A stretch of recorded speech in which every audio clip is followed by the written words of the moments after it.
Enrico Fermi was an Italian physicist who created the world's first nuclear reactor. He made important contributions to the development of quantum theory, nuclear and particle physics, and to statistical mechanics. He developed the mathematical formulas required to create the atomic bomb, explored nuclear transformations, and created the first controlled chain nuclear reaction.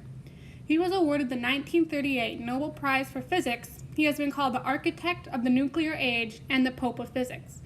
Subsequently, during World War II, Fermi became one of the principal leaders on the Manhattan Project, which focused on the development of the atomic bomb.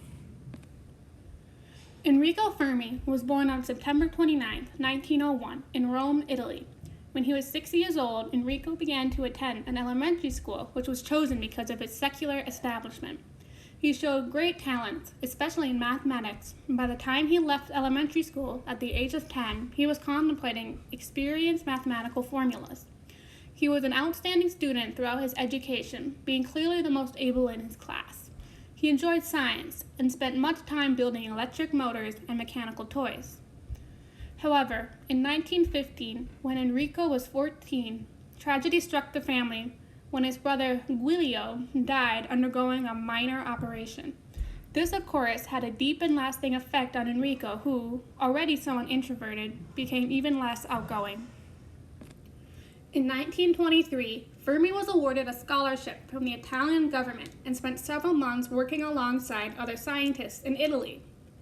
A year later, he was offered the position of professor of mathematical physics and mechanics at the University of Florence. At the university that he taught at, he continued his research and experiments regarding abnormal laws of physics.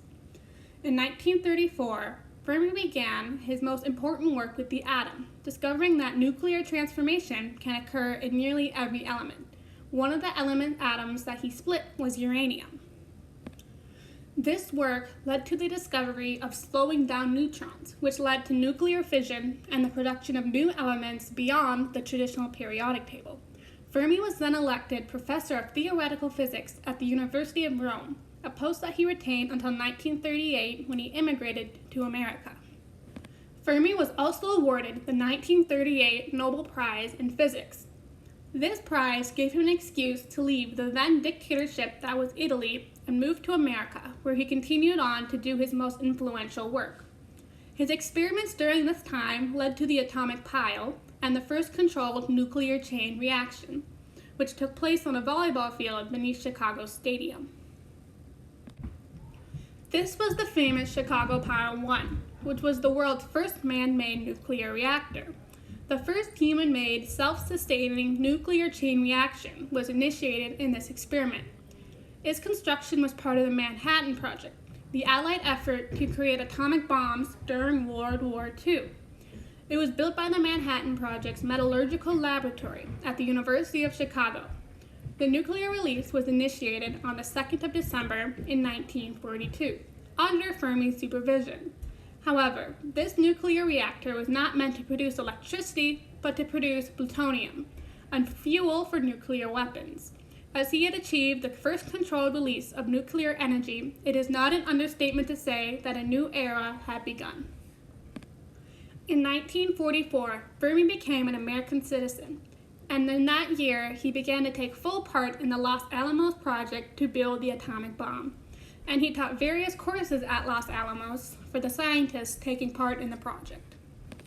Enrico Fermi's work and discoveries can be directly linked to the U.S.'s success in World War II and to its growing influence as a world superpower after the 1940s. However, he is constantly overshadowed by those placed in a higher position than him. Fermi's humility can be an example of all the people and work that has been shadowed throughout U.S. history. Fermi was an extraordinary man who worked with only respect for those around him. His leadership skills, work, and superior intelligence was a building block of what made America the nation it is today.